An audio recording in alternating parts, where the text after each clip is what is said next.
Sa halagang 5 euro lang, pwede mo na ma-experience ang viral na Eiffel Tower waffle croissant dito sa Paris. Today, pupunta ako sa place kung saan may kita, mabibili at matitikman natin yung sikat na Eiffel Tower waffle croissant na ilang beses ko na nakikita online. And bukod dyan, makakapag-banding din kami ng friend ko na almost after 1 year rin kaming hindi nagkita. Bonjour, it's Kimi and welcome back to another chapter of my life here in France. Today, samahan nyo ako dahil pupunta tayo sa isang sikat na tourist spot dito sa Paris na ilang beses ko na nakikita online at ito nga ang Madam kung saan may kita at matitikman natin yung very Instagrammable Eiffel Tower shaped pastry. And because today is a little reunion with friends, a little Paris adventure, and one of those moments na dati nakikita ko lang to online. Pero ngayon, ako na mismo ang nakaka-experience. So tara, sabay-sabay nating puntahan at tignan kung worth it ba talaga ang viral na Eiffel Tower waffle croissant na to. Actually, matagal na talaga naming plano ng friend ko ang magbanding. Pero dahil pare-pareho kaming busy sa work, kaya laging nauudlot. Until finally, nagkaroon din kami ng pagkakataon. Minsan kasi talaga, no, kapag masyado mong pinaplano ang mga bagay-bagay, mas lalong hindi natutuloy. Kaya minsan yung spontaneous na biglang yayaan, yun pa yung natutuloy. Actually, yung last time na nagkita kami, nagsisimula pa lang akong mag-aral ng French dito sa France. And today, kasama rin pala namin yung isa pa naming friend na kaka-birthday lang. So, parang perfect timing din talaga na makapag-banding kaming tatlo. By the way, kung matagal nyo na nakikita sa Instagram, yung Eiffel Tower shape pastry na to, baka isa rin kayo sa napapatanong saan ba talaga to. Ang name ng shop na to ay Madam at located sa 28 Rue d'Aboukir, Paris, sa 12e arrondissement. At para sa amin, ang pinili naming route ay Line 9 Havre Comarta, then Line 3 hanggang Bourse. Then from Bourse, around 3 minutes walk na lang papuntang shop. Kaya ito ang pinili naming route dahil mas convenient para sa amin compared sa ibang options sa may mas mahabang walking distance. And buti na lang talaga nung araw na to, medyo maganda yung weather. May kainitan pero carry lang. Mas okay na yung ganito kaysa umuulan habang naglilibot kami. Pagdating namin sa Madam,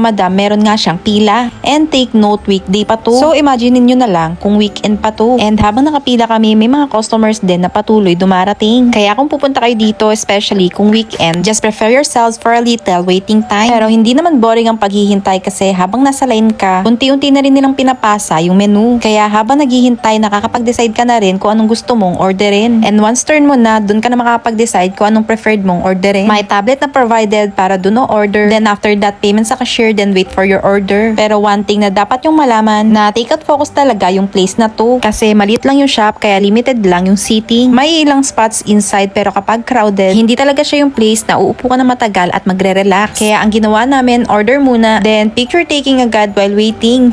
And speaking of waiting, ito yung isa sa favorite part ko, yung ma-witness ko ang pag-prepare ng pastry. Kasi ang satisfying ng panoorin habang nilalagyan nila ng filling at dinidip sa chocolate. Kaya naintindihan ko rin kung bakit nag-viral siya. Kasi hindi lang siya basta pagkain, it's also an experience. At syempre, very Parisian souvenir. Pero make it edible. Then after makuha